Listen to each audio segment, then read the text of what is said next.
Phantom Safety Pin. Welcome back to Let's Free Play Lego Batman. This time around the rooftops. We have another interesting crew.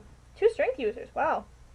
So, just like in the last one, in the hero and the villain playthrough, we have to do some things. So let's see our crew. We have a cop. We have Man-Bat. We have Clayface. We have a Riddler Goon. We have Poison Ivy. We have Robin. And we have Mad Hatter.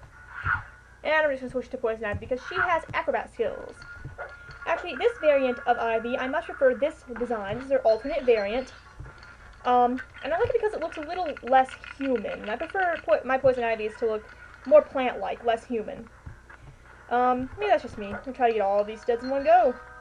Oh, I'm awesome. As you can see, I don't know if I pointed this out, but if you have an arch of studs like that with some gold and a blue at the end, then you end up, and if you get them all, you end up getting a 3 times multiplier. That is the only place in the game where you can get a 3 times multiplier. Even your stud multiplier power-ups will not give you a 3 times multiplier. They will give you a 2, a 4, a 6, and an 8, but not a 3. The 3 times multiplier is reserved only for those stud arches. And we are going to have to get Man-Bat over here so we can glide across. Because, well, Joker cannot make that jump. Batman can't make that jump either. Oops. Hooray! That will not be the only time you see Man-Bat fail to make a jump in this LP. Anyway, don't fall off again, please. Break some things, and push a button. There is a canister up towards, that way. You see where those red lights are? Red and green lights are? See that pad there? You can jump on that to get a canister, but I believe we already got that canister. I think I went to go check just to make sure. And because we have everyone across now, we don't really have to, build the rest of the bridge to get the other half of our team across. And yeah, we got that already. So, let's continue, shall we? Across this bridge, we discover crates. Let's break these crates. Crates are for breaking. Our little button quincunks. We'll come back to that. Pull some stuff up. Switch over to the Joker here. And here's a canister. I believe that's actually our first canister of the level so far. Oh, thank you. Thank you, Mad Hatter. You just helped with the buttons. By mistake. Wow. Anyway. He's also our token shoot user, besides Robin. You can break those, but they don't serve any purpose. And yes, he does have a gun, so we can shoot out these targets with him. I'm gonna switch Robin over to someone who has a gun. This Riddler Goon has a gun. Actually, he has like a rifle.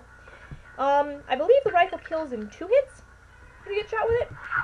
Oh, why did I do that? I didn't have to do that. Whoops. Oh, we get on the buttons, guys. Stop fooling around. Stop goofing off. No slacking. Up we go. Looks like we're missing we're missing all of the clues and a red brick. I know where the red brick is. Though, so it's not going to be too much of a problem. So, anyway, we're actually going to come back this way because I think I may have missed something. I'm going to check to make sure I didn't miss any Riddler clues. I'm going to jump up here because sometimes the developers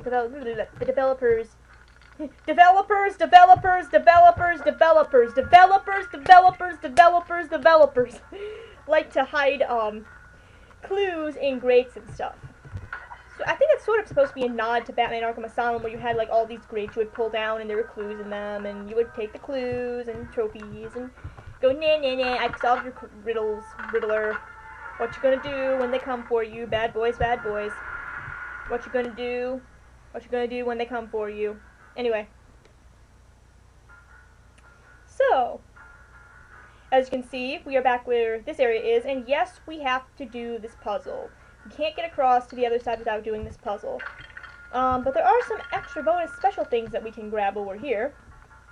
One of which is down here. First break that. Down here, take a leap of faith, and down here you will see a box that contains a ladder. You can see we have a container back there which we are going to grab. And a blue panel which can open up that door for us. And we couldn't get down here before. I believe I showed it off in the villain mode story playthrough, but we couldn't get down there because we didn't have the blue key. But now we have the blue key, so we get another canister. And now we are missing but one lonely canister. One single lonely canister. And all of the Riddler clues. It still scares me that we've gotten to the second room already, and we still haven't found a Riddler clue. It's bugging me. Maybe it just bugs me because I'm a huge completionist. Any single time I get into a game where it's like, oh, collect everything to get 100%, I have to complete it. I have to. I don't have a choice. I have to. It's sort of like how in Pokemon I always have to go get the special Pokemon, like the Eevee and Crystal from Bill, and I always end up picking... Oh, yeah. And then I always end up picking, like, the Fire type for my starter because it's easy mode, and... Although one time I tried to play through with, Chikorita in Crystal, but I don't really much care for Grass-type Pokemon. I don't find them all that powerful and all that potent. They have too many weaknesses and not enough strengths, I find. But they can be useful in certain applications. There just isn't very many, trainers that train stuff like water. There's, like, maybe one or two. And really that's the only use you would ever get out of a grass type besides fighting Brock with it. In like blue, red, and yellow. But, oh well. Shit doth happen. So I always end up picking the fire type starter when I play Crystal, Cyndaquil. I almost never pick Totodile. I think I did like my first playthrough because I thought, ooh, it's a crocodile, how cool, and I ended up picking Totodile for that. But really, Totodile doesn't have as many strengths, and you're going to want a water type anyway because you have to use Surf, and inevitably at that point, unless you fish for a water type for your HM move Surf, you're going to end up giving your Surf to your Totodile. Well, probably at that point for Alligator. Maybe not quite that far up yet. Croconaw at that point. Damn, I've not played Pokemon Crystal in a long time. Wow. Actually, you know, I am planning to do an LP of Pokemon Crystal. I know, Pokemon makes a terrible game to LP because of all the grinding, but I promise I will not show that grinding on screen. I promise you that you will not see the tedium involved with trying to catch them all. And actually, a lot of it, I'm going to play through it as I would normally play through it. That means I'm, hey, first Riddler clue. Anyway, that means I'm not going to end up getting the legendaries, probably. I mean, except for Suicune. And maybe Lugia. But I'm not going to get a whole bunch, all the legendary dogs. I'm not going to go all out with it because I can't get every single Pokemon anyway, so why even try? There is a canister back here. I believe I got it. Yep, I got it. So let's carry on, shall we? But anyway, as I was saying, I am going to do the Pokemon Crystal LP in a special way. I'm going to do it in what is called a Nuzlocke run. And that will probably be coming next summer because it's going to be a very big, very ambitious project that's going to take me a long time to do. So, and at this point, I don't even know how many updates it'll be. I'd also like to do a glitch run LP of Pokemon Blue. But at this point, I think maybe one Pokemon game in my repertoire is enough. What do you guys think? Should I do more than one Pokemon game? If I do a Pokemon LP? And do you think I should do Crystal or should I do Pokemon Blue? Anyway. Oh, I did have an interesting little Halloween idea as well for that same year. I wanted to get a bunch of they actually have ROM hacks for creepypasta Pokemon memes. Like Lost Silver, Tarnished Gold, Creepy Black, Haunted whatever. They have a bunch of haunted Pokemon creepypasta legends, and they have ROM hacks based on those. So I may do something special with those. We'll see. That may be my Halloween thing this year. I've always been very fascinated by creepypastas and Pokemon memes in general because I've been a fan of the series for a long time.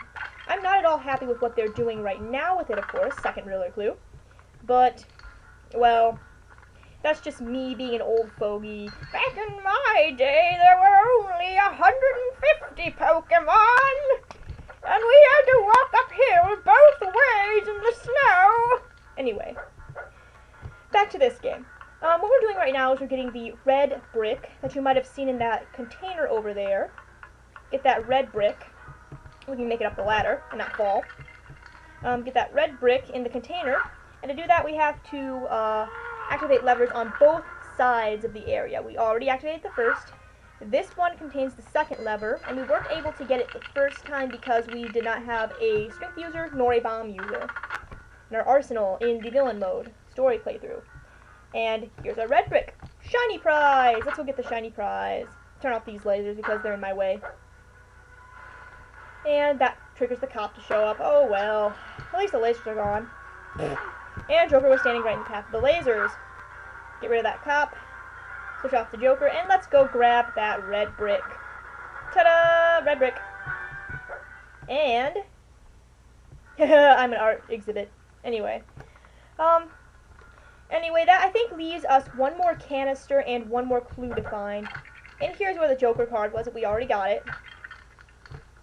I'm gonna break everything just to make sure I didn't miss anything. Get rid of this stupid fire extinguisher. Who needs fire safety? Nobody needs fire safety. I'm the Joker. I cause reckless endangerment of public property. That wasn't a very Jokerish laugh at all. My bad. Anyway, closer. Let's break some stuff. Breaking this stuff is good. Breaking things is good for your health and your sanity. And it provides Riddler clues. And we, I think, have all the canisters. Yep, we have everything. So that just means we have to build this dino skeleton and get up to the diamond up top and steal the diamond. And then we are done with the level. I think that's like maybe 3 more minutes of the video. Anyway. Up we go. Pull the lever. Pull the lever, crunk. And jumping across the bones. Bones! There are bones here. Lots of bones.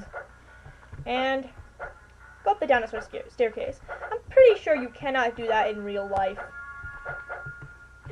You know what? It would be funny if some museum actually took a dinosaur skeleton and built like a staircase out of its spine. Like a T-Rex skeleton, a full T-Rex skeleton.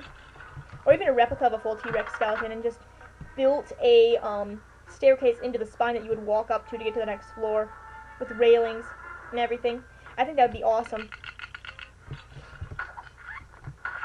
I would find that very amusing. Anyway. Oh look, Heath has joined us. Hello, Heath. Have you come to steal the jewel with us? Come steal the jewel with us. Stealing jewels is fun.